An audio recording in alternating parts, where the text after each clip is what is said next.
Good morning, students. Today we start our next lecture in management. That's name is coordination. What is coordination? Coordination होता क्या है बेटा? सबसे पहले तो जो टॉपिक हम कर रहे हैं उसके बारे में ही हमें पता होना चाहिए। अगर हिंदी में बात करें तो इसको बोलते हैं तालमेल बनाना। तो कैसे, क्या है भाई? अगर हम बात करें बेटा कि कोई भी ऑर्गेनाइजेशन है, हमारा कोई भी ऑर्गेनाइजेशन है, ठीक है, इसको विद एग्जाम्पल समझते हैं ताकि अच्छे ढंग से समझ में आ जाए।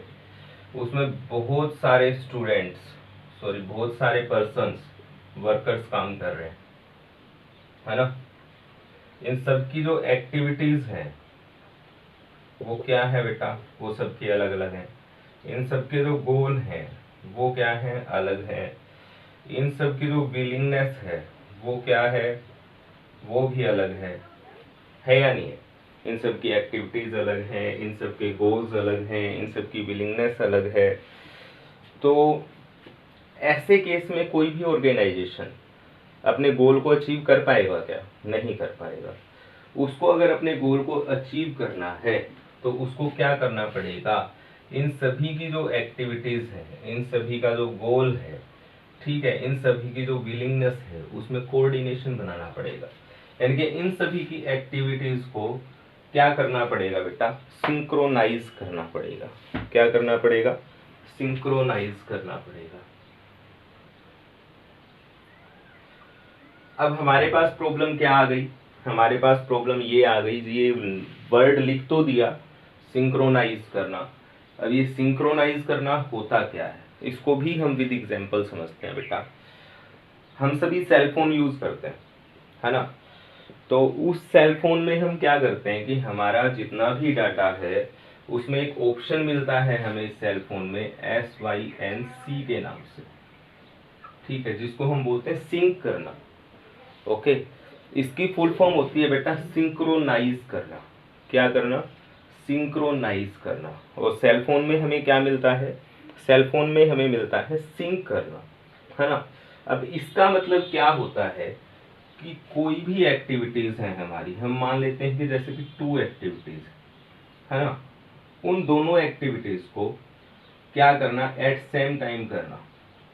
एट सेम टाइम, कि एक ही टाइम में हमारी 2 एक्टिविटीज पूरी हो जाएंगी। वो कैसे हो जाएंगी? जैसे ही हम अपने सेल फोन का जो भी डाटा है उसको सिंक करते हैं, उसको सिंक्रोनाइज करते हैं, तो होता क्या है? कॉन्टेक्ट्स में हम कुछ ऐड करते हैं और वही नंबर हमारा कहाँ ऐड हो जाता है? हमारी गूगल की आईडी पे ऐड हो जाता है। ऐसा होता है या नहीं होता है? होता है। अब उसका बेनिफिट क्या होता है?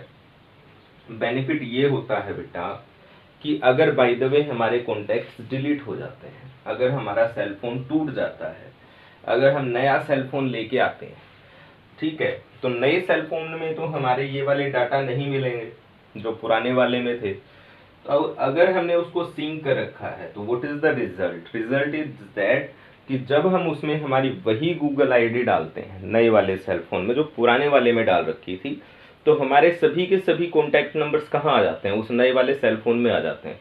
हमें वो ढूंढने नहीं पड़ते, वो ऑटोमेटिकली उसमें ऐड हो जाते हैं, है ना।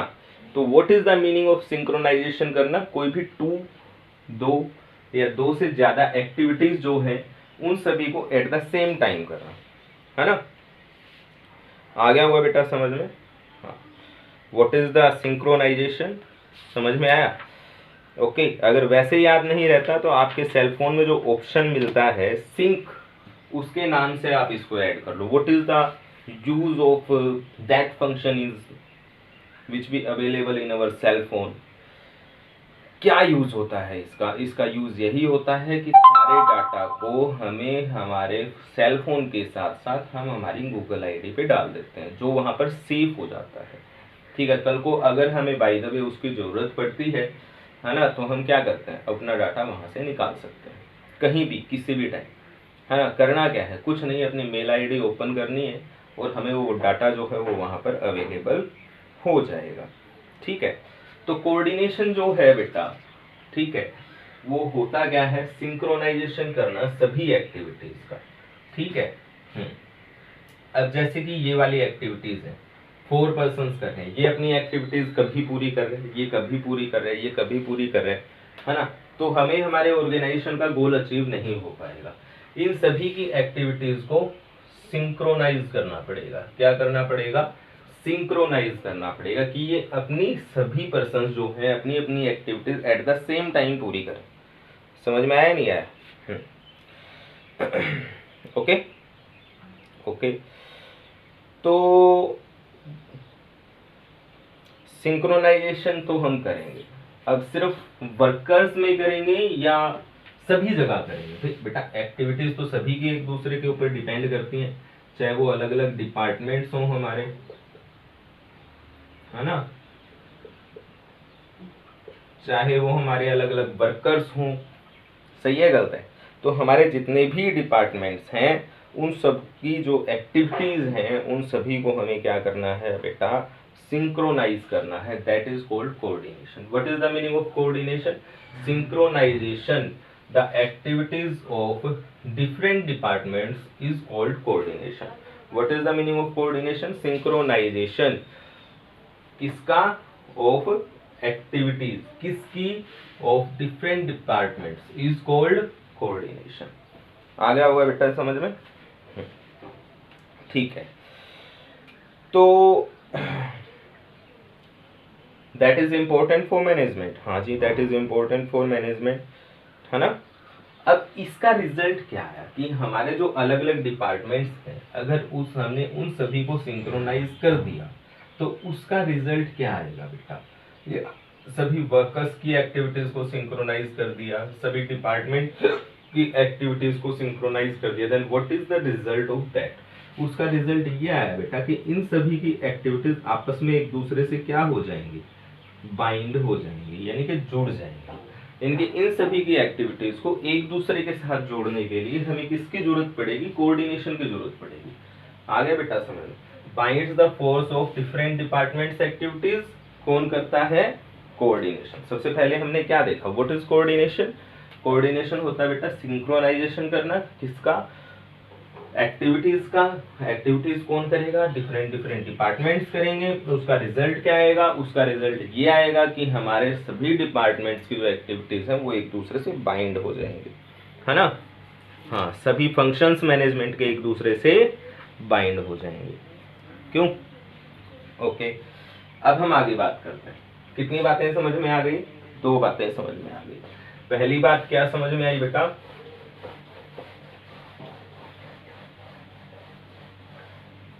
कि व्हाट इज कोऑर्डिनेशन, सिंक्रोनाइजेशन करना। किसमें, एक्टिविटीज ऑफ ऑल डिपार्टमेंट्स। कोई भी वर्ड हमारे पास ऐसा नहीं होना चाहिए बेटा जो हमारे समझ में ना आए, अदरवाइज समस्या हो जाएगी। हम लिखते चले जाएंगे, समझ में कुछ नहीं आएगा। तो समझ में आने के लिए क्या जरूरी है कि हमें हर चीज का मतलब पता होना चाहिए।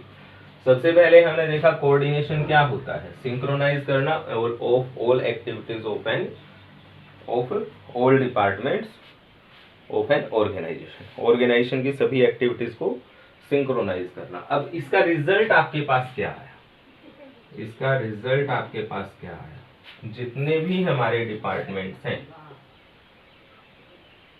उन सबकी जो एक्टिविटीज हैं वो क्या हो गई बेटा, वो एक दूसरे से बाइंड हो गई, यानी कि जुड़ गई, है ना। ये बात आ गई समझ में? हाँ, तो इसका मतलब क्या हो गया कि हमारी जो मैनेजमेंट है, चाहे वो टॉप लेवल है, चाहे वो मिडिल लेवल है, चाहे वो लोअर लेवल है, उसका सबसे पहला काम क्या होगा, उसका सबसे पहला काम होगा कोऑर्डिनेशन बनाना। ठीक है, बिना कोऑर्डिनेशन के कोई भी डिपार्टमेंट अपना काम नहीं कर सकता। That means coordination is the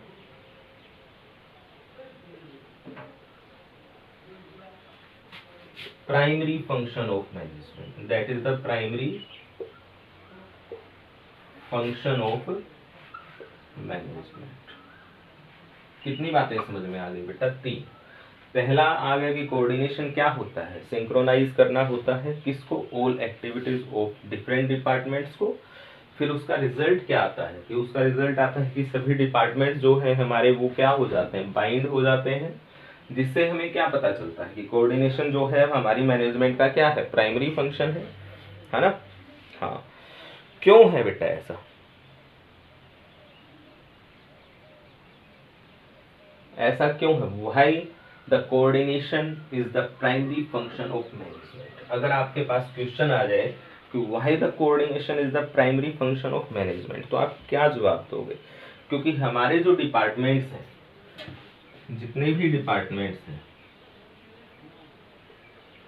वो सभी कैसे काम करते हैं बेटा, वो सभी इंडिविजुअली काम करते हैं। कैसे काम करते हैं, इंडिविजुअली काम करते हैं। तो अगर वो सभी इंडिविजुअली काम करेंगे, है ना, तो फिर तो वो अपने हिसाब से करेंगे। और हमें काम किसके हिसाब से करवाना है, हमें काम करवाना है दूसरे डिपार्टमेंट के हिसाब से, ताकि और डिपार्टमेंट्स का काम उसके, क्योंकि और डिपार्टमेंट्स का काम उसके ऊपर डिपेंड करता है। तो हमें क्या करना है कि हर डिपार्टमेंट को एक दूसरे के साथ जोड़ना है। और वो जोड़ने का काम कौन करता है बेटा, वो जोड़ने का काम करता है हमारा कौन, कोऑर्डिनेशन। कैसे भाई, ये इंडिविजुअली काम कर रहे हैं तो हमें जरूरत किस चीज की है, what is your needs, your needs is to इनको रिलेट करना, है ना, वेरियस डिपार्टमेंट्स को, जितने भी डिपार्टमेंट्स हैं आपके उन सबको एक दूसरे के साथ जोड़ना, है ना। हाँ सही है ना, रिलेट करना। क्या रिलेट करोगे, उनकी जो अलग अलग एक्टिविटीज हैं, इंटीग्रेट एक्टिविटीज, उनकी एक्टिविटीज को जोड़ना है, उनकी एक्टिविटीज को आपस में जोड़ना है, ठीक है ना। This is the coordination. सबसे पहले क्या देखा है हमने, synchronization the all activities of different departments. What is the result, it's result is bind all the activities so that the coordination is the primary function of management, because all departments are working individually. What is our need, our need is to relate, integrate activities of the various departments, that is coordination. Okay, आ गया होगा बेटा समझ में। अगर ये हमारे समझ में आ जाता है तो कोऑर्डिनेशन से रिलेटेड हमारी कोई प्रॉब्लम नहीं रहेगी। This is the basic form, that is the base of coordination. कोई भी चीज समझने के लिए बेटा हमें सबसे पहले क्या पता होना चाहिए, अगर हम उस चीज की डेफिनेशन अच्छे ढंग से समझ लेते हैं तो हमारे पूरा टॉपिक समझ में आ जाता है, ठीक है। और इसमें आपके पास जो जो बातें हमने बताई हैं, जो जो बातें आपको समझाई हैं, वो अच्छे ढंग से समझ में आनी चाहिए, तभी आगे समझ में आएगा। एक बार दोबारा रिपीट कर लेते हैं। सिंक्रोनाइज करना एक्टिविटीज ऑफ ऑल डिपार्टमेंट्स को। सिंक्रोनाइज का मतलब क्या होता है कि जो डिफरेंट डिफरेंट एक्टिविटीज हैं उन सभी को एट द सेम टाइम पूरा करना। इसका एग्जांपल हमने क्या लिया था, सेल फोन में जो सिंक नाम का ऑप्शन होता है वो सिंक्रोनाइजेशन ही होता है, ठीक है। फिर हमने उसका रिजल्ट क्या निकाला था कि सभी डिपार्टमेंट्स की एक्टिविटी एक दूसरे से बाइंड हो गई थी। तो coordination is the primary function of management. क्यों, क्योंकि सभी डिपार्टमेंट्स कैसे काम कर रहे हैं, इंडिविजुअली काम कर रहे हैं। Then what is our needs, our needs is to relate the integrate activities of various departments. Okay, then that is over. In next lecture हम ये देखेंगे कि coordination essence of management कैसे है, जिसको शुद्ध हिंदी में बोलते हैं बेटा सार।